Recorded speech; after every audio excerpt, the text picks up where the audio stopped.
अनंत चतुर्दशी की कथा। भाद्रपद मास के शुक्ल पक्ष की चतुर्दशी के दिन अनंत चतुर्दशी का व्रत किया जाता है। यह व्रत भगवान विष्णु के अनंत रूप की पूजा के लिए प्रसिद्ध है। प्राचीन काल में जब पांडव जुए में सब कुछ हारकर वनवास में बहुत दुखी होकर रह रहे थे, तब एक दिन धर्मराज युधिष्ठिर ने महर्षि व्यास जी से विनती की, गुरुदेव, हम सब अपार कष्टों में जी रहे हैं। राज्य चला गया, वैभव छिन गया, सम्मान खो गया, वन में अपमान और दुख भोग रहे हैं। कृपया कोई ऐसा उपाय बताइए जिससे हमारे संकट दूर हो और हम पुनः सुखमय जीवन प्राप्त कर सके। महर्षि व्यास ने धर्मराज की बात सुनकर कहा, धर्मराज, तुम्हारे कष्ट दूर करने के लिए एक अत्यंत श्रेष्ठ उपाय है। भाद्रपद शुक्ल चतुर्दशी के दिन भगवान विष्णु का अनंत व्रत करो। इस व्रत को करने से समस्त दुखों का नाश होता है और जीवन में सुख, शांति और समृद्धि आती है। इस व्रत को करने से खोई हुई वस्तु वापस मिलती है और कठिनाइयां समाप्त होती हैं। फिर व्यास जी ने एक कथा सुनाई। बहुत समय पहले एक तपस्वी ब्राह्मण रहते थे। उनकी पत्नी का नाम सुशीला था। वे ब्राह्मण प्रतिदिन नियम पूर्वक भगवान विष्णु के अनंत स्वरूप की पूजा करते और अनंत चतुर्दशी का व्रत करते। उनकी पत्नी ने एक दिन पूछा, ये कौन सा व्रत है जिसे आप इतनी श्रद्धा से करते हैं? ब्राह्मण ने बताया, ये अनंत चतुर्दशी का व्रत है। इससे सभी संकट दूर होते हैं और परम सुख की प्राप्ति होती है। ये सुनकर सुशीला ने भी निश्चय किया कि वो भी ये व्रत करेगी।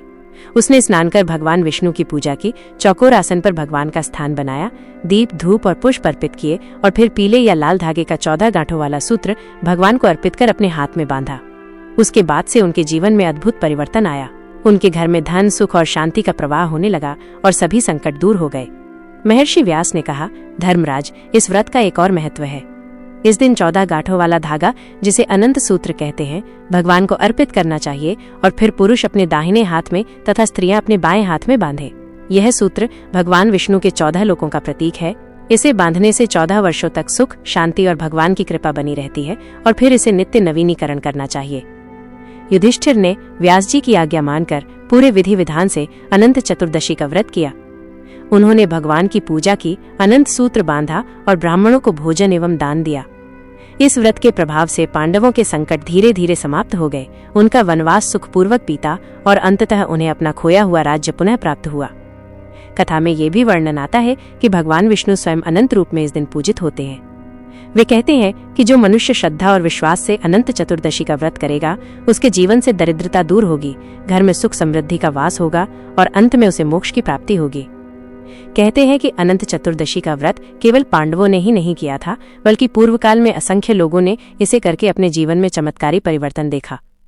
ये व्रत एक प्रतीक है कि जब तक मनुष्य भगवान के अनंत स्वरूप से जुड़ा रहेगा, तब तक उसका जीवन संकटों से मुक्त रहेगा। अंत में व्यास जी ने युधिष्ठिर से कहा, धर्मराज, यह अनंत व्रत अत्यंत कल्याणकारी है। इसे श्रद्धा और भक्ति से करना चाहिए। इस व्रत का पालन करने वाले मनुष्य का जीवन सुख, वैभव और शांति से भर जाता है। इस प्रकार अनंत चतुर्दशी की कथा पूरी होती है।